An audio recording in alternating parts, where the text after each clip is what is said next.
the internationally acclaimed On Stage with Winfred Williams. At a new time, Saturdays at 8 p.m. on CVM TV. So much more than entertainment. Jamaica, make we do the right thing. Make we live good today for a better tomorrow. Talk it out. Don't fight it out. The time by the Ministry of National Security is 6:30.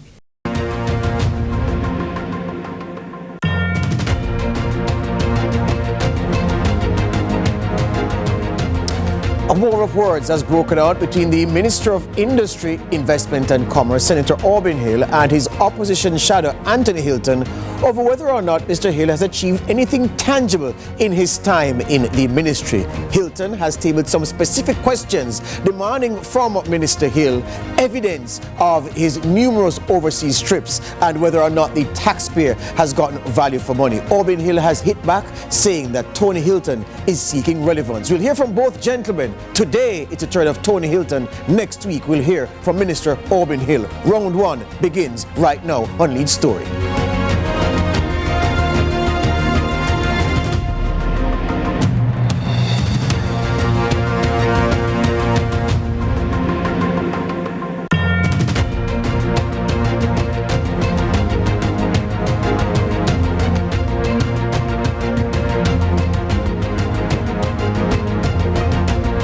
Every democracy is at its healthiest when there is a strong opposition in this space, and Anthony Hylton proving that he is a strong opposition spokesman on industries, holding the minister to account, or seeking to hold the minister to account. And he is asking some serious questions about whether or not Jamaican taxpayers are getting value for having Aubin Hill in situ as the man leading the Ministry of Industry, Investment and Commerce. It may be uncomfortable for some people, but I like it. I believe that opposition parties, opposition spokespersons should keep their government counterparts on their toes. And this is what we're seeing in this exchange between both gentlemen. Before we get into the interview with Tony Hylton, though, who's lying in wait, we've prepared a package for you to set some context for the discussion this evening. Sting might have been postponed, but for those yearning for a public clash, two of Jamaica's politicians have opted to fill the gap in the market.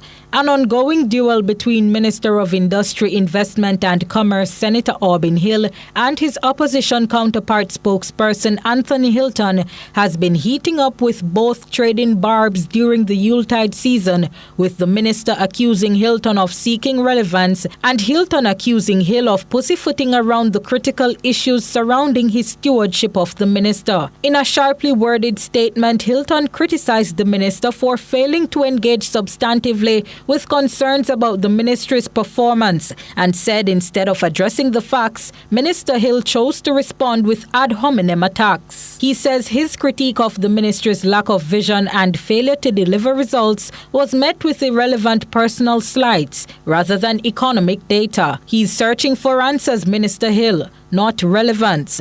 Hylton pointed to the stagnation of the Logistics Hub Initiative, a project he described as transformative, with the potential to attract USD $30 billion in investment, generate over 100,000 direct jobs, and create 400,000 indirect jobs.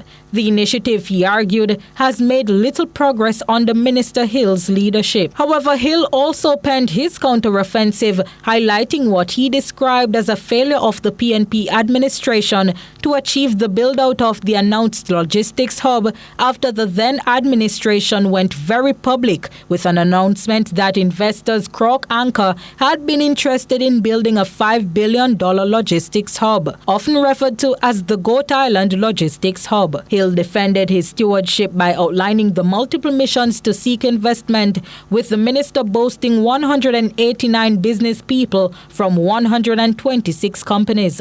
Accompanying these missions, the opposition spokesman poured cold water on these achievements, alleging a lack of tangible benefits and that these trips have not yielded economic growth. So what's the real deal? Has the investment ministry and its agencies been yielding any real returns for Jamaican taxpayers and the economy?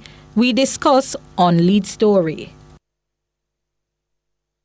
Thank you for that, Lady Tricia Gay Kelly. After the break, Anthony Hylton, the opposition spokesman on industry, investment and commerce.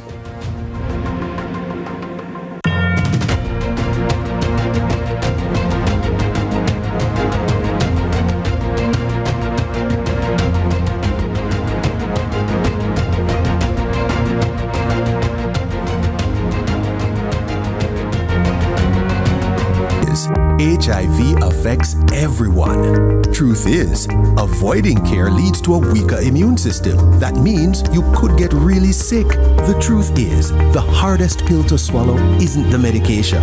It's the problems that follow when you don't take them. Let's get through this together. Remain in care. You can live life to the fullest with HIV. And that's the truth. A message from the Ministry of Health and Wellness.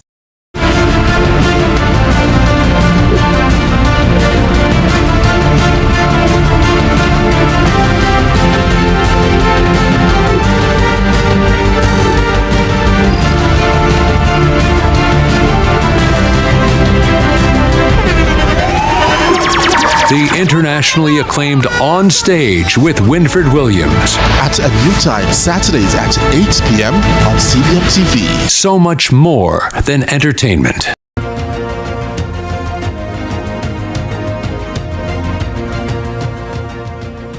Welcome back to Lead Story on this Friday. Straight to it now, the opposition spokesman on industry, investment and commerce. He's also the Member of Parliament for Western St. Andrew, G. Anthony Hylton. The G is for George. Good evening, sir. Welcome to the program. Happy New Year to you.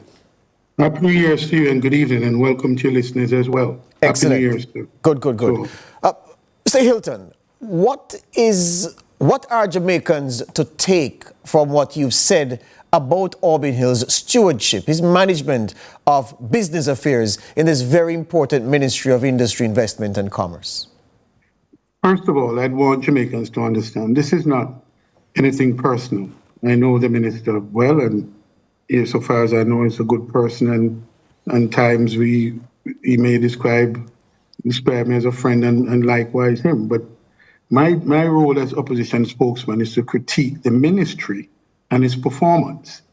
And I have to look at the data and to look at what I have seen over a period of time. As you will see, I have not been one to be criticized in every twist and turn. I've looked at the long picture and what has evolved over a period of time. Minister Hill has been there since 2021, some period, and has had the opportunity to really perform and to deliver something. And when you examine the data, it is lacking, and therefore I have to call it as I see it. And the fact is that the numbers, the economic numbers, really, while he's not responsible for the entire economy, he's interested, he's very responsible for an important segment of that economy, and as he calls it, the business ministry, which is key to economic growth in the ministry. You're talking about investment, you're talking about industry, and you're talking about trade. These are vital links in the economy, and if they're not performing, then the economy, you can predict, will not be performing. And so the central question then, Tony Hylton, is this. Are you saying that Auburn Hill is not pursuing the right initiatives, or is there a lack of vision to even craft the right initiatives to pursue? I would start there. I think there's a lack of vision. I was disturbed and remain disturbed that some of his first acts were to remove heads of key agencies, and there are quite a few. And I wondered, because it's not as if it was a change of administration. It was within his own administration. And my question was, well, what is there an ideological issue? Is there a philosophical question? I doubted it.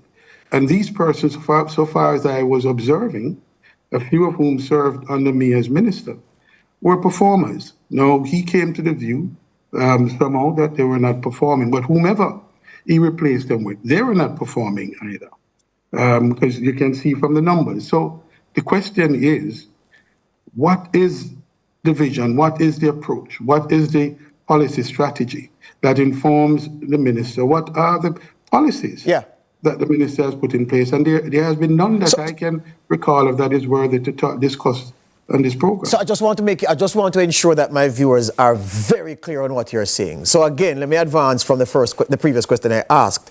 Are you saying that it's not a case that the minister is pursuing policies that have been proven not to work? Your problem is that he doesn't appear to be pursuing any policy at all. Am I getting you correctly?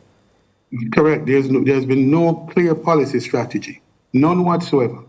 But all one could see is a number of trips, and I think he needs to answer the number of trips and the cost to the Jamaican people and the return on that investment. Because the number of trips that I know, I mean, I'm on a joint select committee dealing with two key pieces of legislation. The Security Interest in Personal Property Act and the Insolvency Act, the review of which are long overdue. And the truth is, we're not able to finish those important pieces of legislation because the minister is hardly in town. So he is constantly out of town. And my question is, what are you marketing if on the supply side, the economy is not working, it's not going well? So what are you promoting? Are these just jobs? Are you seriously promoting Jamaica's industry? But let me put this to you. You've mentioned 3 times so far in the interview so far that the numbers are not bearing out anything positive on the part of the minister and the ministry under his hand. So I ask you this. If we talk about the trade imbalance and the trade deficit that we are running, the minister did present numbers to indicate that Jamaica has historically run a trade deficit. He said his research showed that only in 1966 did we return a trade surplus. And he's saying that it's not a situation that he created, but that where he is taking the ministry is to move us out of this situation gradually. Are you accepting that argument from him? No, I'm not, because my next question is what then are the specific policies and strategies that he can point to that he's undertaking to ensure that that happens? The truth is that those policies are not in place. To do this, I mean, it's not enough to exhort businesses, and particularly micro, small, and medium-sized enterprises, to export more. The truth is, export is a very arduous and difficult task. And the environment, the ecosystems must be in place to incentivize and to support businesses in engaging in what is a very competitive environment. So I'm not aware of the policy or the strategy being pursued by the minister to achieve that goal. If we're to agree, Tony Hylton, and you've been minister in this area, so you know this space very well. If we're to agree that the Ministry of Industry, Investment and Commerce is a big idea ministry. People like to see a big idea that will drive much of what the ministry is doing. Are you saying that in the absence of this big idea being pursued, that the smaller things that the minister has said that he's doing to put the ministry in shape to pursue a big idea, are you saying that the approach is misaligned? Is that what you're saying? It clearly is misaligned. You have to fix, you have to put the policy and the strategy in place, fix what needs to be fixed, and to ensure that the supply arrangement, whatever it is that you're marketing, whatever products, whatever services that you're marketing are in fact growing, and there is the supply to meet whatever external demands that you're pushing overseas. Yeah. Is it overly simplifying the situation, Tony Hylton, to say that, you need to, as minister, show how much you've spent on overseas trips relative to how much economic opportunity has germinated from those trips to prove to the Jamaican taxpayer that you're actually doing your job? Is that an oversimplification of the business of industry, investment and commerce? No, not at all. The truth is that there has to be some, and we're talking about over a span of time. I'm not talking about each trip, although it is important, first of all, for each trip to have a particular goal, a particular objective, so that at the end of the visit, you can make an assessment as to, if not the visit, over a period, you can make an assessment as to whether those visits are reaping getting the goal of meeting the objective. But you would agree, though, that as you pointed out, the minister being in place since 2021, and you know better than most that when you go on these overseas trips, the links that you'll forge, the relationships that you'll build, sometimes it's what's called the boomerang effect, where it's further down the line that the result, the fruits of those relationships being forged actually come to fruition. So again, is it fair and reasonable to hold the minister's feet to the fire in that regard? Yes, it is. And if you look at my record while I was minister, just compare the records. When we left government, we had close to $800 and something million of investment that was brought into the island at the time. And so I'm just saying, if you look at, if there's a comparison between the performances, and I didn't take nearly half the trips that the minister took, because I leave the JAMPRO to perform. I left the other ministries to perform, and I worked on the policy environment to make sure that they're being supported. Hear you on that. Let's take the break, Anthony Hylton. Hold it right there. The opposition spokesman on industry, investment and commerce asking serious questions about the effectiveness of the portfolio minister, Senator Orbin Hill, in place. Tony Hylton says the numbers don't lie. He says nothing is really happening much in that ministry. More from him after these.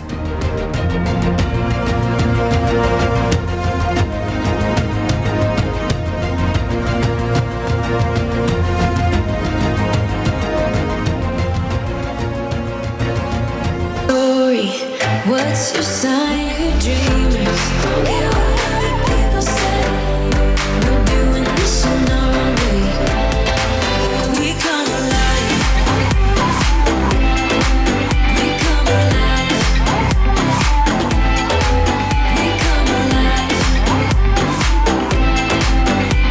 We're doing this in our own way. We come alive.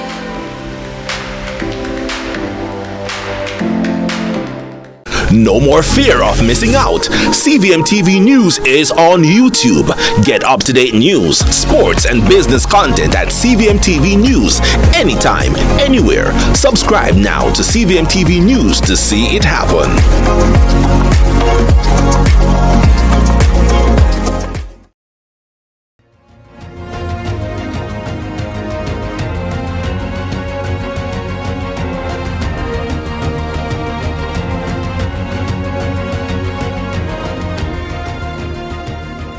The opposition spokesman on industry, investment and commerce, Anthony Hylton, says the observations he has made about Orbin Hill's performance as minister is not to be taken as criticism of the minister as an individual. It's more a critique of what the minister has been doing in his time in office. He says there is no clear policy direction. He says there is a glaring absence of a big idea in the ministry. And he says that, look, nobody knows the impact of the minister's numerous overseas trips. He describes them as jaunts, Anthony Hylton. And of course, you know, a jaunt by definition is a trip taken for pleasure purposes. He says that these are effectively jaunts because there's no evidence that nothing has materialized from these trips. The opposition spokesman has asked several direct questions of Tony Hylton in a statement issued under his hand by Team PNP recently. And among the questions he's asking, he wants a breakdown of taxpayer costs for Orbin Hill's overseas trips and the economic returns from these missions. How much has it cost Jamaican taxpayers for these foreign investment trips? He's also asking specific financial and economic benefits that accrue to the Jamaican people from these trips, specific policies, strategies implemented to stimulate exports.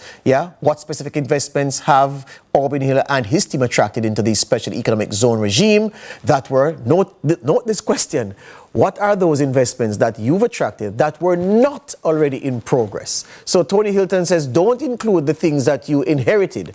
Talk about the things that you started from scratch. He's asking that of Orbin Hill, along with how many companies have exited the SEZ regime over the past 2 years, and data on improvements to trade deficits, market access, and the ministry's impact on the wider economy. In your statement as well, Tony Hylton, you made a point that caught my eye about the state of affairs with JAMPRO. You're asking if in effect JAMPRO has been subsumed into the Ministry of Industry, Investment and Commerce, or even a closer relationship than that, and whether the minister is effectively serving as the chief executive officer of JAMPRO. Why do you ask this question? Well, when I was minister, my understanding of my role as minister was that the minister is at home doing the work that will address those supply concerns, addressing the constraints on the economy, and then strategically making trips overseas. In fact, we had more investment seminar and conferences here in Jamaica than we did overseas than trips taken overseas. So the focus, I believe, is wrong. And JAMPRO, the head of JAMPRO, that's her role. The head of JAMPRO and her team are really the effective officers with making those promotional tours and to presenting. Otherwise, they are being underutilized. And the head of JAMPRO, to my knowledge, is a quite competent person and should be allowed to do their jobs. And so the minister leading every investment delegation everywhere is simply not an efficient, nor, as we see, an effective way of addressing and dealing and leading the ministry. You know people. So the reason I said that this caught my eye was because I'm saying, well, the former minister is saying this. He would have inside information. There are people there who still served him in the various ministries, agencies and departments under the broad ministry that would still be saying to him, well, this and that is happening. So are you saying that Minister Hill is muscling in on the JAMPRO CEO's territory to the extent that the effectiveness of the role is being blunted by this trampling in on territory that on space that he should not occupy? Is that what you're saying? Of course, but it has nothing to do with. I have no day-to-day or even any discussion with the head of JAMPRO. I don't, because I don't think it's my role. All of this is from analysis and from observation that I'm making, and from my understanding and experience, having been the minister in that portfolio before. Yeah. So these are my observations. Yeah. These have nothing to do with communication or stories from within. You would agree, though, that Tony Hylton, that in the post-COVID world, it is needful for a person in as powerful an office as the business ministry, we call it Industry, Investment and Commerce, for them to go out to press flesh, to eyeball people, to start making the kind of contact and initiate the kind of discussions directly that will redound to business and economic benefit down the line. And you would agree that these deals cannot properly be forged via Zoom or Microsoft Teams or whichever webinar app that is possible, that is popular. And you would agree that there is merit in bringing business people in your country overseas to meet directly people who they otherwise would not have the wherewithal to come into contact with. The minister would say, well, that's exactly what I have done and the benefits will come. What is so wrong with those things? Well, what is wrong with that is simply that, as I've said before, the minister has work to do at home. The minister has to fix policies. He has to do legislation. He has to do a number of things that will support those ventures. And if the minister himself is doing all of that, where's the work being done to support those ventures? That's my question, because my observation is that all the agencies, and these are specialized agencies, JAMPRO and the different agencies, they have senior persons and they have persons in place who are competent. Otherwise, they should not be there. And if the minister puts them in place instead of someone else, then they need to be performing and overperforming. And so the minister should allow them to do their work while he balances it. And I take the point. Yes, ministers have to go and to support. That's a fact. The question, though, is what is the balance and what is the strategic value? This just seems like a commonplace every day, up on the plane and go abroad and shake, press flesh, when in fact those visits should be well prepared. They should be strategic, they should be well briefed, and as I said, you have to set goals and over time assess those goals. So these just can't be, you have a mind and you just simply said, okay, let's do this tomorrow. These things should be well planned. They should be strategized and they should be well briefed. Yeah, you've made an argument, not just now in these observations about the ministry under Auburn Hill's leadership, but just broadly speaking about industry, investment and commerce, that look, where the trade imbalance is concerned, that is a problem. But I ask you, isn't it true that a trade deficit by itself does not communicate a definitive argument about the health of a country's economy, to the extent that you could not say that the fact that Jamaica has been running historical trade deficits means, for instance, that jobs are not being created, that the average output per person working in the industry is below optimal standards, that the trade deficit does not give an accurate view of the real state of play in the economy. Would you agree with that? Well, to a point, but let me make this additional point. When it is a structural as it has been in Jamaica, you have to be concerned because this then has macroeconomic implications. Because this then ensures that, one, the rate of growth that you want to see in an economy will not be achieved. And also, there are vulnerabilities in the economy having regard to whether you get how you get the foreign exchange to fill the gap to pay for the deficits. So while this continues, there is the issue of the vulnerabilities. There is the matter of the rate of growth.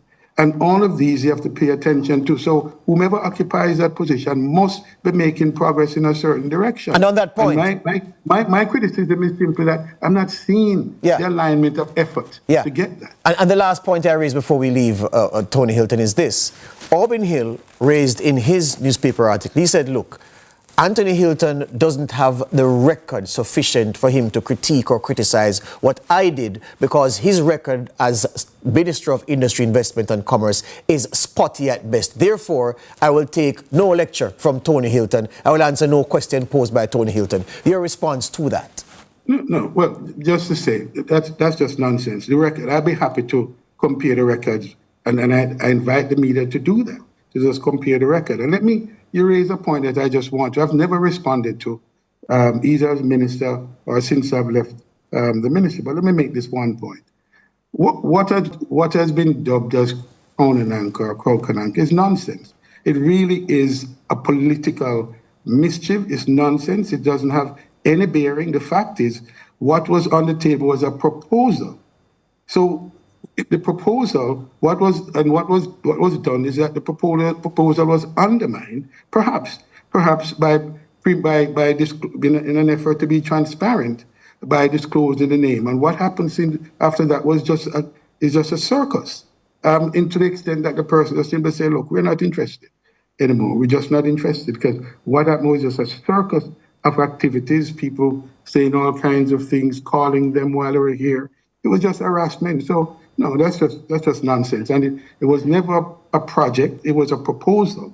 And these are done every day, where proposals are made and we're given the time to germinate. So that's just nonsense. I mean, the big part of the logistic hub fell under them because when we left office, the World Bank report came subsequently. Yeah. It was approved by the cabinet subsequently, and that's what we put in train, and that's what they should be using as a post to implement the project. Hear you on that. Thank you for your time on this Friday evening, Anthony Hylton. All the best to you and your constituents for the new year.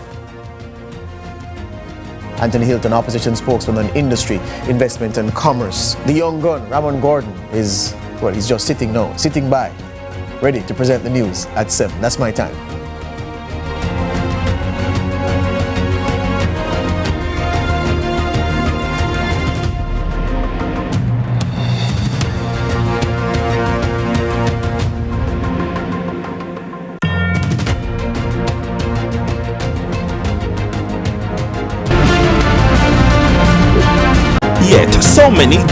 Yet so many do not. We are being intentional about giving prominence to the big stories in order to clarify and enlighten. Lead Story explains who, what, when, where, why, and how. Lead Story with George Davis, weekdays at 6:30 p.m. on CVM TV.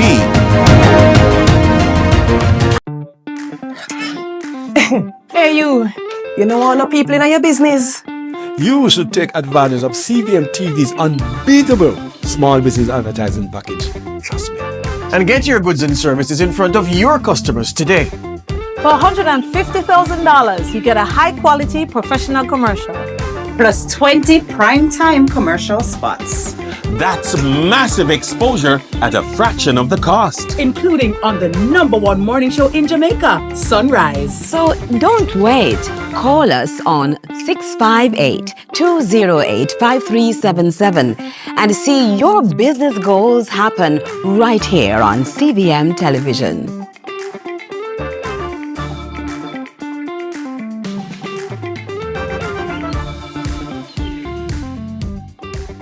You can open a Sagicor Bank savings account from anywhere. Go online and open yours today. The time by Sagicor Bank is 7 o'clock.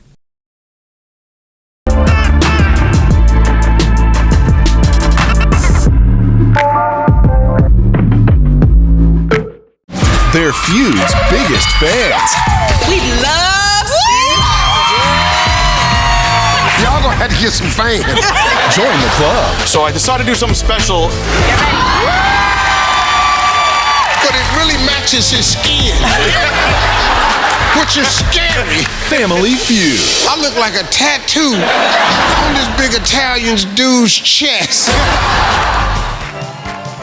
Brought to you by We Are the Caring Store, waiting to serve you. It's time to experience independent living. Visit us today.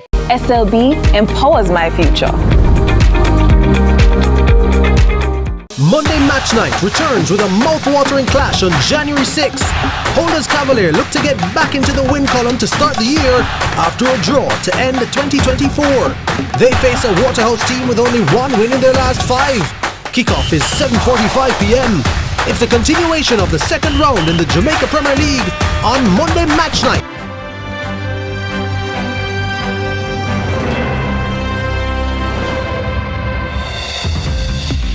Tonight in CVM News at 7, economy shrinks 3.5%, policy and legislative reforms to simplify procurement, and Prime Minister calls for review of how roads are maintained. In the business report, agriculture ambassadors depart for Canada, while in sports, a preview of Jamaica Premier League Match Week 16.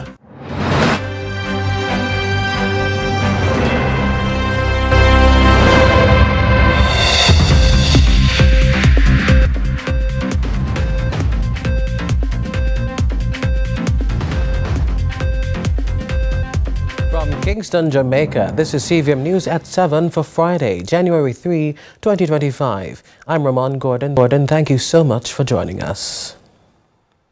Jamaica's economy contracted by 3.5% in the third quarter of 2024. The Statistical Institute of Jamaica cites sharp declines across key sectors, worsened by Hurricane Beryl. Here's more. Jamaica's economy contracted by 3.5% in the third quarter of 2024, with exports low and the trade deficit widening.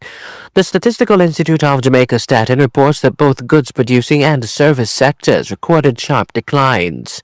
Key industries like agriculture and mining were devastated by Hurricane Beryl in July, which also disrupted power supplies and industrial activity. The Bank of Jamaica anticipated this downturn, citing the hurricane's impacts and lower-than-expected tourism growth. But Deputy Governor Robert Stennett says Jamaica is unlikely to enter a recession. Inflation, he says, remains within the bank's target range, and there's cautious optimism for recovery, especially with regard to food prices. You'll see a slight uptick, as demand also increases in the economy, more persons are spending. But, as I said, there's a lag effect, so you might start to see a slight uptick, nothing too serious, before it starts to trend down consistently for the rest of 2025. Meanwhile, opposition spokesperson Anthony Hylton has accused Industry Minister Aubin Hill of failing to address key economic challenges. In a sharply worded statement Friday, Hylton dismissed Hill's recent article as a personal attack, rather than a focus on solutions.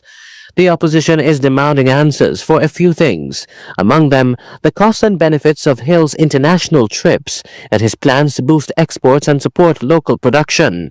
Minister Hill in the Senate last year urged Jamaica to tackle its trade imbalance head-on, declaring that the country's economic survival depends on a massive increase in exports. We have had a negative trade balance for 61 of 62 years.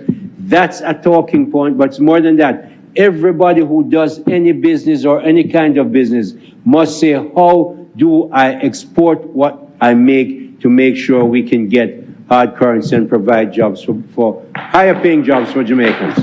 Hill also reiterated plans to turn Jamaica into a logistics hub. The opposition wants an update on that soon. Ramon. The government is gearing up for significant policy and legislative changes in 2025, some aiming to improve business operations. Prime Minister Andrew Holness outlined these plans during his New Year's Day address. Britannia Witter has more. The government is set to introduce a series of policies and legislative changes targeting improving business operations and road maintenance across the country.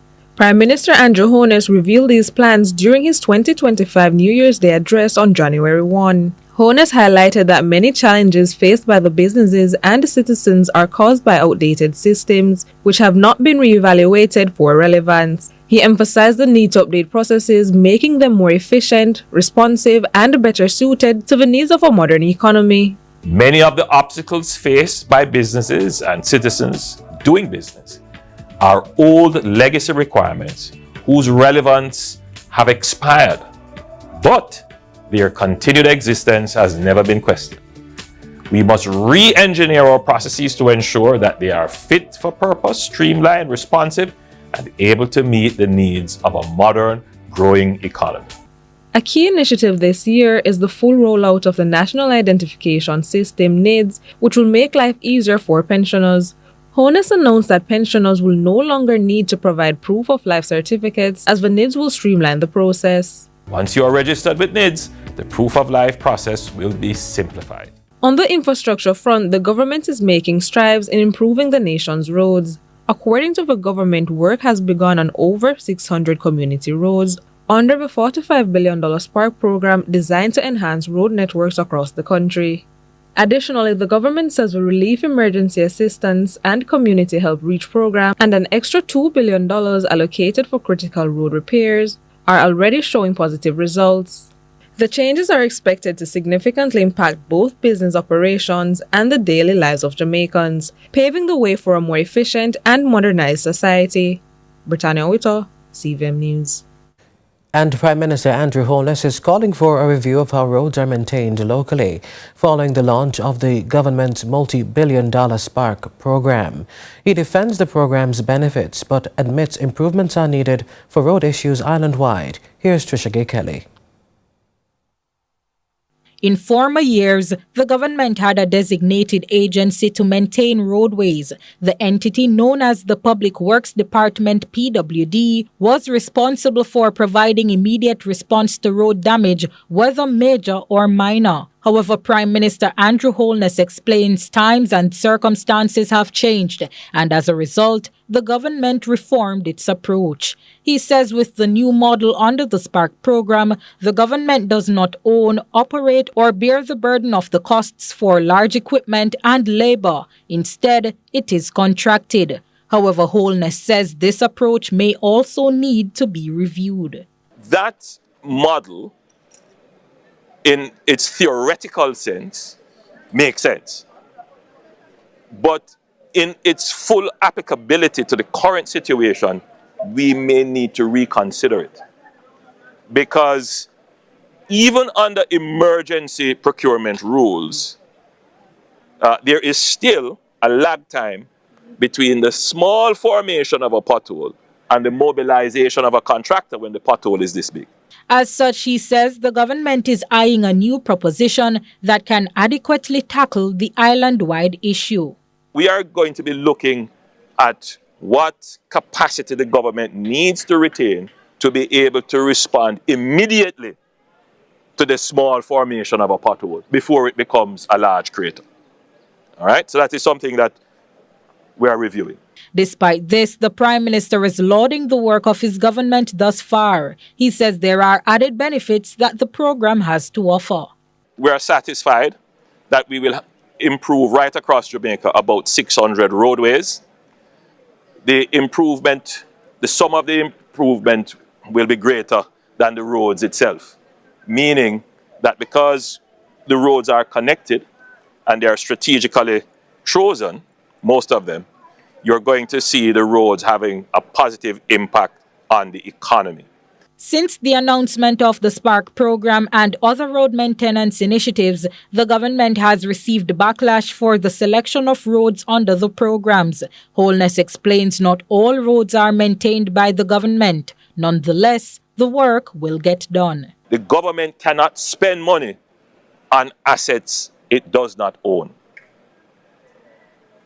But it's a moot point to the public. You're driving on these roads every day and you don't really care. You want to see the roads fixed. So government, get it fixed.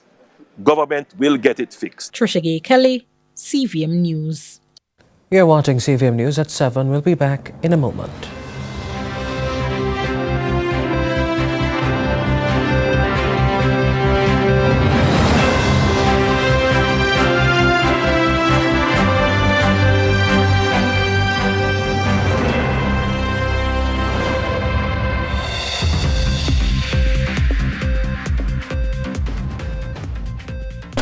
demanding JPL Monday night action from now until the end of the season on CVM TV's Monday Match Night. Matchday Mondays at 7:45 p.m.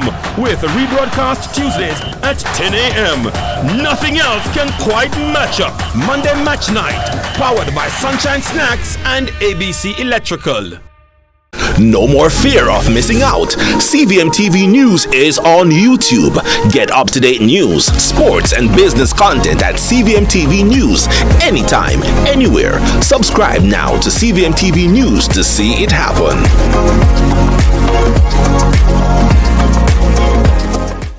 What's your story? What's your sign? You're dreamers. Don't care what other people say.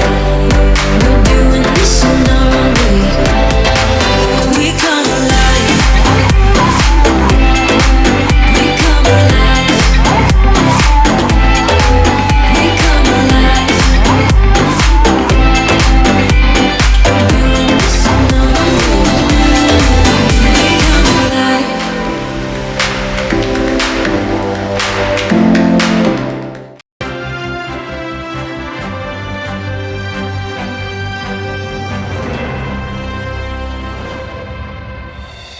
Welcome back. Agriculture is at the forefront of the government's 2025 agenda, aiming to drive growth, lower consumer costs, and improve food security. Minister Floyd Green detailed these plans to CVM News on Friday. Here's more from Shante McNeil.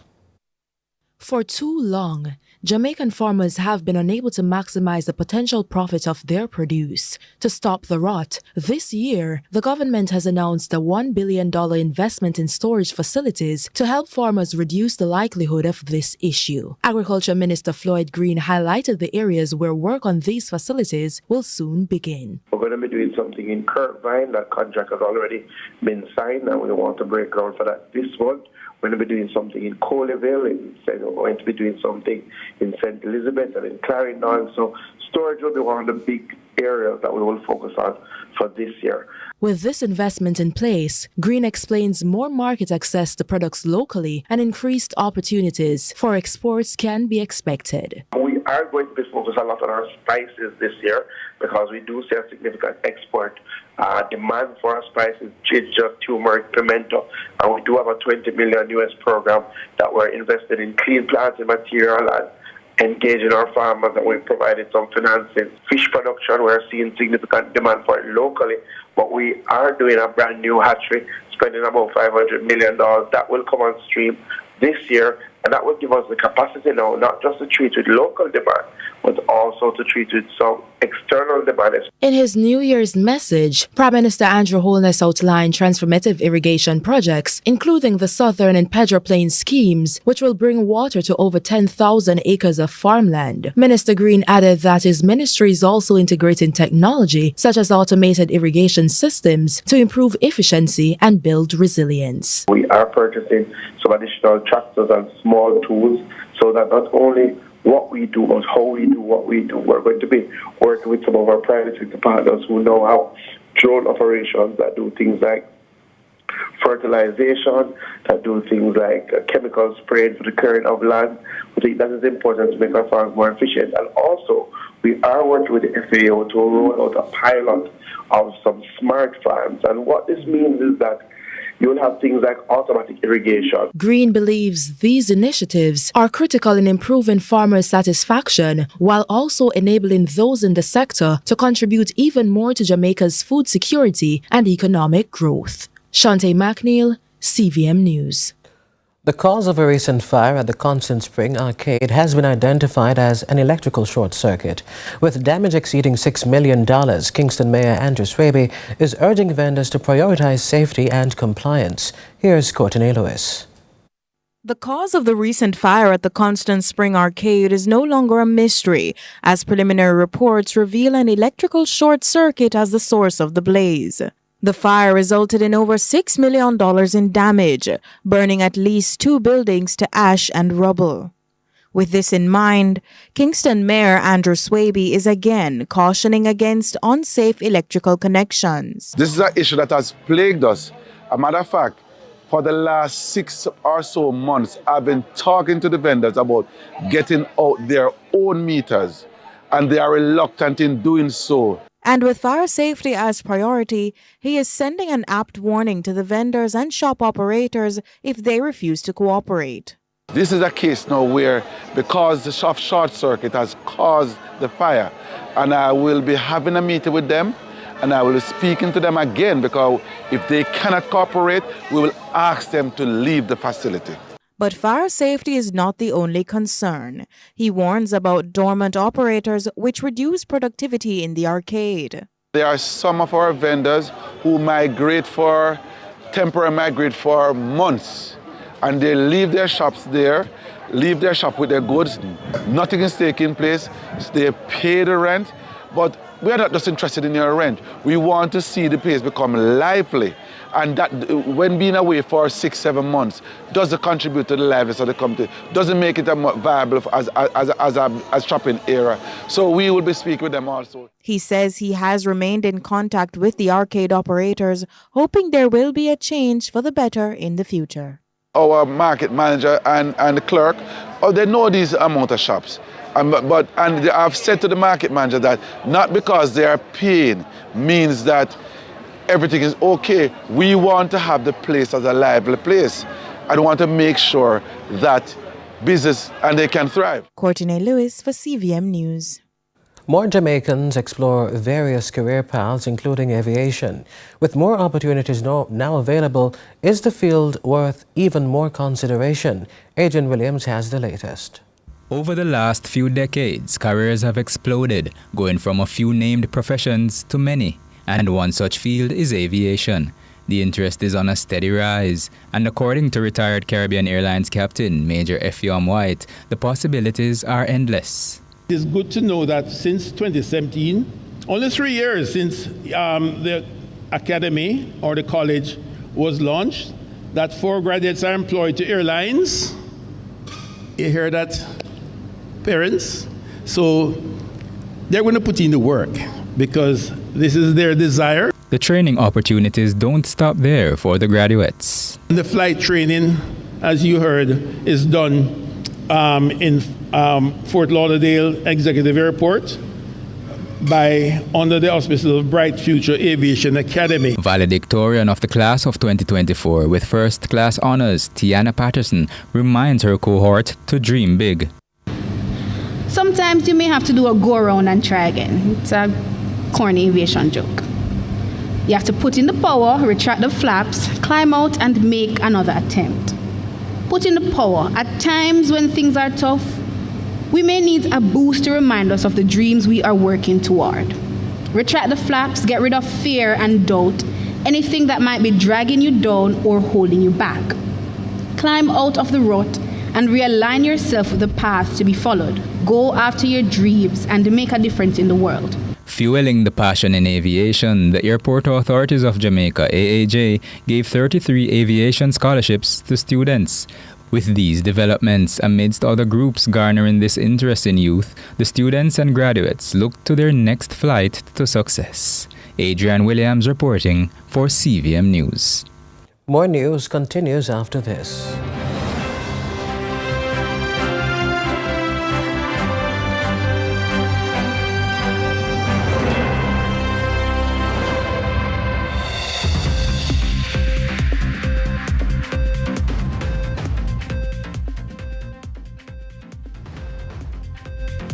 Get a little complex sometimes. Often so many things make sense, yet so many do not. We are being intentional about giving prominence to the big stories in order to clarify and enlighten. Lead Story explains who, what, when, where, why, and how. Lead Story with George Davis, weekdays at 6:30 p.m. on CVM TV. No more fear of missing out. CVM TV News is on YouTube. Get up-to-date news, sports, and business content at CVM TV News anytime, anywhere. Subscribe now to CVM TV News to see it happen.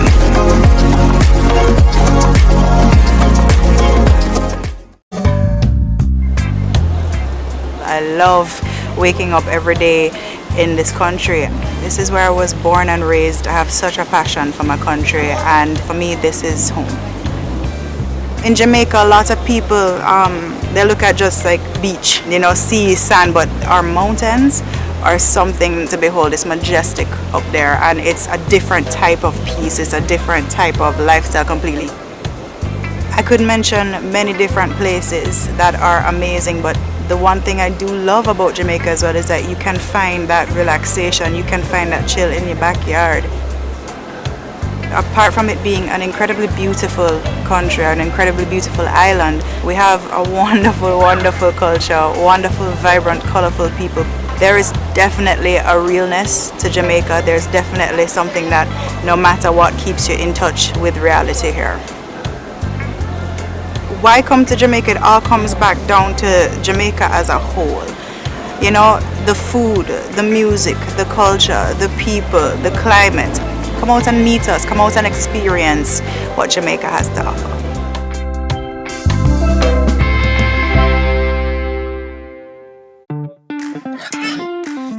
Hey you know all the people in your business? You should take advantage of CVM TV's unbeatable small business advertising package. Trust me.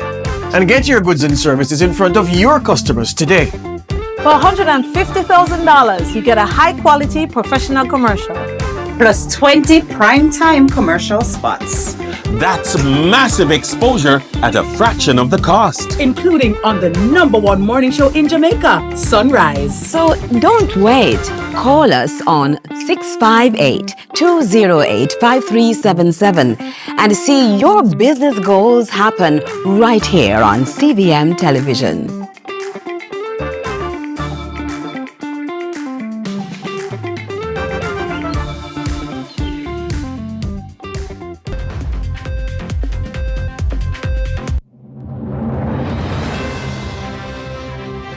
Welcome back. Now to the business report with Joel Crosskill.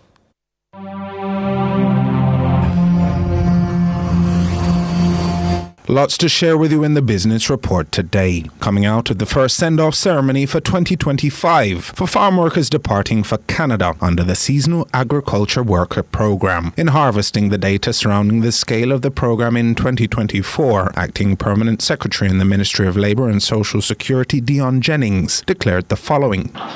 During 2024, we had a total of 14,434 Jamaicans who participated in overseas employment programs, placements secured through the Ministry of Labour and Social Security under the Overseas Employment Program. Of that number, approximately 57% travelled to Canada as part of the program. That's around 8,000 workers, approximately 3,000 of which had 10 years of experience, while around 1,000 were making their first trip. According to Minister of Labour and Social Security Pernell Charles Jr., the reality is the program, which has received some negative press in recent years, has undergone an evolution intended to preserve its growth well into the future. One of the policies has to do with inclusivity.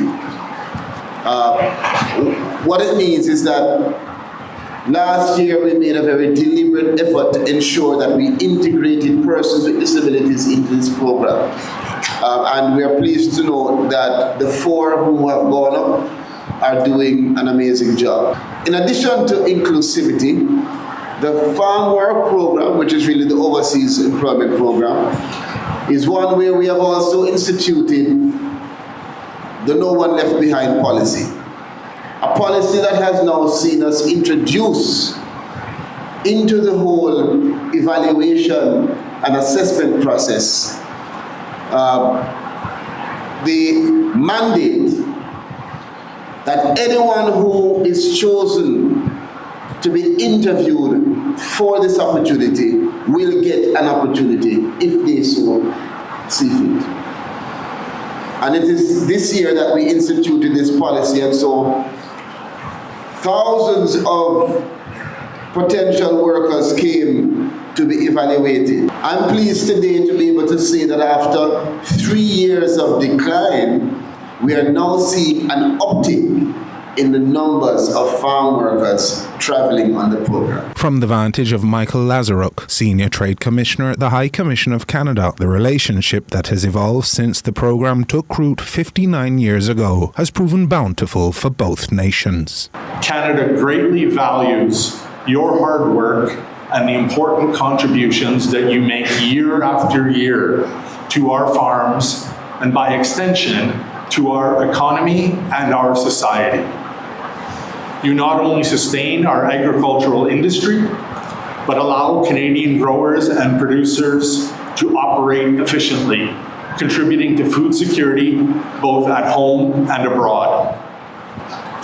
The Government of Canada will continue to work with Jamaica and Canadian employers to ensure that this program operates fairly, safely, and efficiently in order to safeguard the participants and ensure that the program continues to deliver benefit to all involved. Jamaicans have long been vital contributors to Canada's agricultural and domestic food security, and for that we are truly grateful. In fact, as mentioned by the Secretary, 2025 marks the 59th anniversary of this mutually beneficial partnership between Canada and Jamaica. The agricultural ambassadors were further encouraged by the acting permanent secretary ahead of their imminent departure. We know that you will be our ambassadors to Canada. The only burden you bear in participating in this program is to ensure that you represent us well. And that was your business report. I'm Joel Crossgill. Stay with us, more when we return.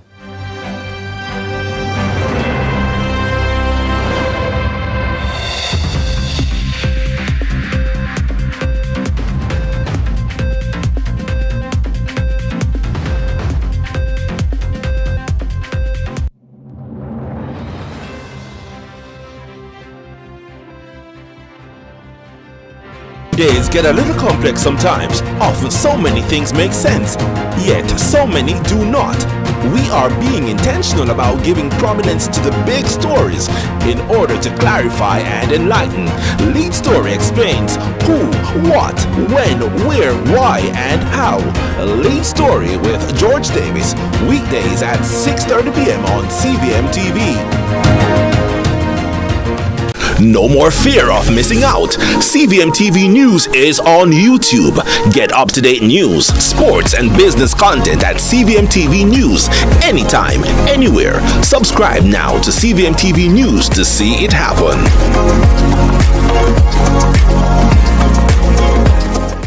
CVM TV and live Jamaica Premier League action on a Monday night. A match made in heaven. We call it Monday Match Night.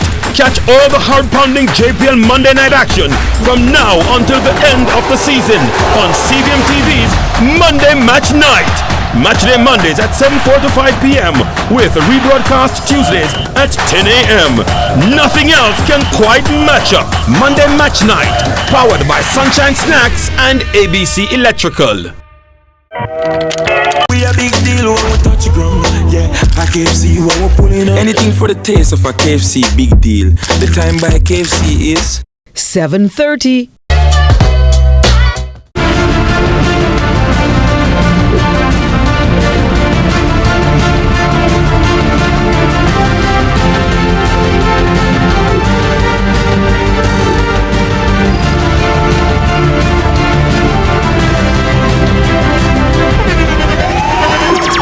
The internationally acclaimed On Stage with Winfred Williams. At a new time, Saturdays at 8 p.m. on CVM TV. So much more than entertainment.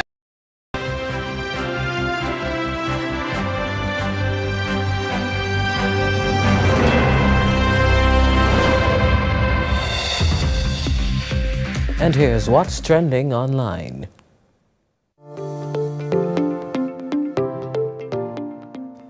So, what's trending in our local social media spaces? Apple has agreed to pay $95 million to settle a lawsuit alleging its virtual assistant Siri secretly recorded conversations on iPhones and other devices for over a decade. Apple will compensate affected users who owned Siri-enabled devices between 2014 and 2019, with each complainant eligible to receive up to $20 per device.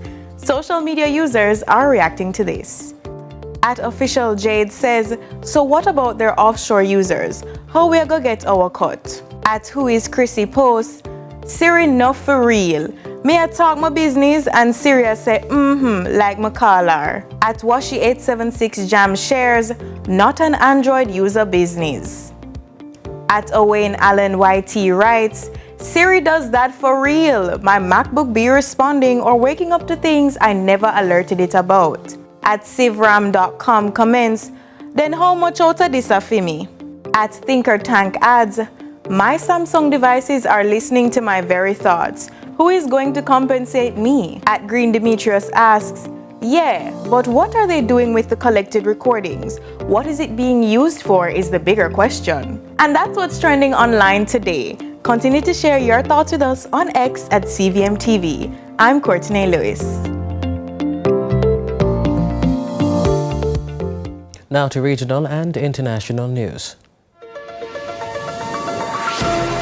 We begin with news in the region. At the start of 2025, Chief Secretary Farley Augustine tackled questions from the population on autonomy for Tobago. TTT News has that report. He addressed how Tobago would maintain a cooperative relationship with Trinidad if self-government is achieved, calming the fears that the change would be drastic.